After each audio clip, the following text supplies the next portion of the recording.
দেখতে কিন্তু একদম পুলি পিঠার মতোই। এভাবে করে ডিজাইনটা করে নেব। দেখুন কত সুন্দর ডিজাইন তৈরি হয়ে গেল। হ্যালো বন্ধুরা, কেমন আছেন? আশা করি সবাই ভালোই আছেন। আমি হাজির হয়ে গেছি আবার একটা নতুন রেসিপি নিয়ে। এটা দেখতে যেমন সুন্দর, খেতেও সেরকম দুর্দান্ত। বাচ্চা থেকে বড় সবাই কিন্তু চেটে পুটে খাবে। বাচ্চাদের টিফিন বক্সে দিলে কখন যে টিফিন বক্সটা খালি হয়ে যাবে কেউ বুঝতেই পারবে না। তাই চলুন এই রেসিপিটা আমি কীভাবে বানিয়েছি পুরো ভিডিওটা দেখুন। আর আমার চ্যানেলে নতুন বন্ধু হলে চ্যানেলটিকে অবশ্যই সাবস্ক্রাইব করে ভিডিওটি ভালো লাগলে দেখার পরে একটা লাইক কমেন্ট শেয়ার করতে ভুলবেন না কিন্তু। আমি 1 কাপ চিড়ে নিয়েছি, সাদা চিড়ে। চিড়েটাকে ভালো করে বেছে নিয়েছি। এবার আমি নিয়ে নেব এই কাপেরই হাফ কাপ আমি সুজি নেব। এই কাপেরই হাফ কাপ আমি সুজি নিচ্ছি। আপনি কাপ মেপে বানাচ্ছি, আপনারা চাইলে যে কোনো বাটি বা ছোটো চায়ের কাপ মেপেও করতে পারেন। চিনি বাদাম, এটা খুব বেশি টেস্ট করার জন্য দিয়ে দিচ্ছি আমি পাউডার মিল্ক। আমি এখানে 2 চামচ দিলাম, আপনারা 1 চামচ দিয়েও করতে পারেন। চিনিটা আপনারা দিতেও চান, আবার না দিতে চাইলেও না দিলেও চলবে। এটা একটু ঝাল ঝাল মিষ্টি মিষ্টি টকটক হলে খেতে বেশি ভালো লাগে, সেই জন্য আমি চিনিটা 1.5 চামচ দিলাম। আর দিয়ে দিচ্ছি পরিমাণ মতো লবণ। এবার এটাকে ঢাকনা দিয়ে আমি একটা মিহি পেস্ট করে নেব। আমি বাটির মধ্যে নিয়ে নিয়েছি।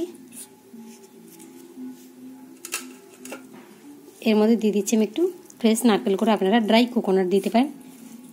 আমার হাতের কাছে এটুকু ছিল, সেটাই আমি দিয়ে দিলাম। এটা দিলে খেতে আরও বেশি ভালো লাগে। এইভাবে রেসিপিটা একবার বাচ্চা থেকে বড় সবাইকে বানিয়ে দেবেন, সত্যি খেয়ে তারা খুবই খুশি হবে। এর মধ্যে দিতে হবে উষ্ণ গরম দুধ। আপনারা এটা উষ্ণ গরম জল দিয়েও বানাতে পারেন। এটাকে প্রথমে একদম নরম করে ফেলা যাবে না। যে দুধটা আমি দিয়েছি অল্প অল্প করে দিয়ে দুধটাকে মেশাবো। আর এরকমই নরম নরম একটা ডো তৈরি হবে।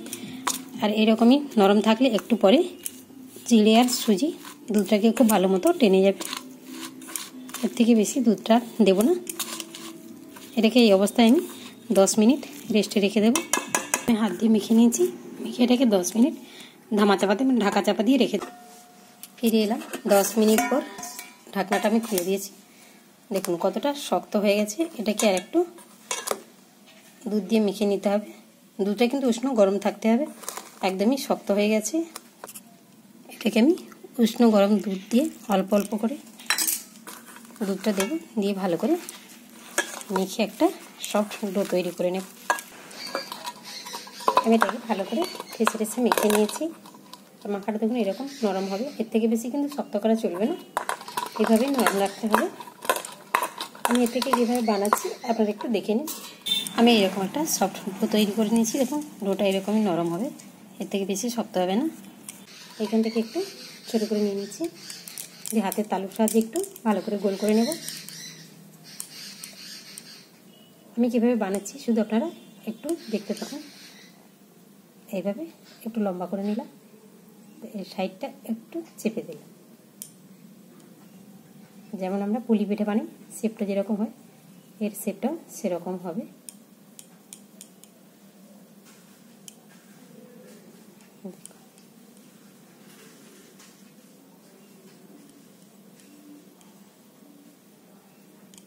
এইভাবে করে আমি বানিয়ে নিয়েছি। এটাকে একটু ডিজাইন আনার জন্য এইভাবে একবার ঘুরিয়ে নেব। দেখুন কত সুন্দর একটা ডিজাইন তৈরি হয়ে গেছে। এভাবে করে আমি আবার একটা তৈরি করে দেখাচ্ছি আপনাদের।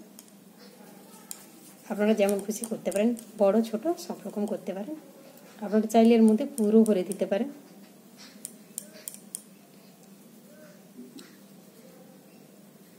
প্রথমে একটু লম্বাটে করে নিলাম, তারপরে হাত দিয়ে এভাবে একটু চেপে দেব। দেখুন এরকম একটা শেপ তৈরি করে নিতে হবে। এদিকটাও সেমভাবে বানিয়ে নিতে হবে।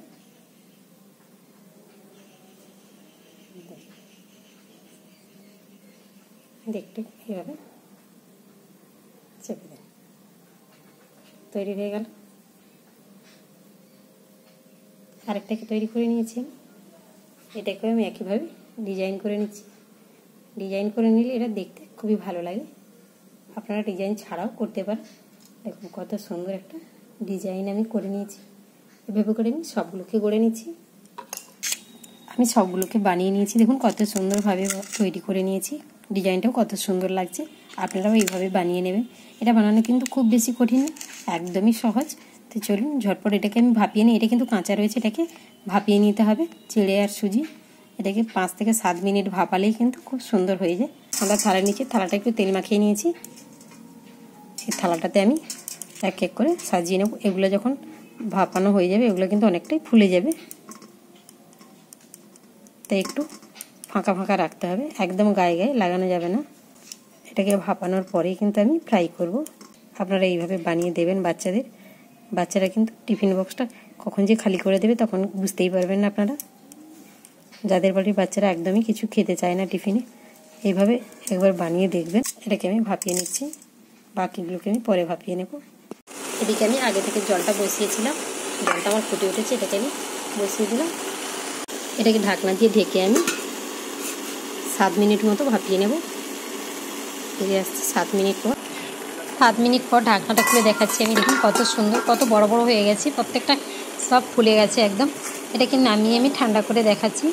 এটাকে সঙ্গে সঙ্গে গরম অবস্থায় তুলতে যাবেন না, তাহলে হয়তো ভেঙে যেতে পারে। একটু ঠান্ডা করে নেবেন, তারপরে দেখুন খুব সহজভাবেই কিন্তু থালা থেকে উঠে যাচ্ছে। বাকিগুলোকে আমি একইভাবে ভাপিয়ে নেব। এটা কিন্তু এই অবস্থাতে খাওয়া যায়, খেতে দারুণ লাগে।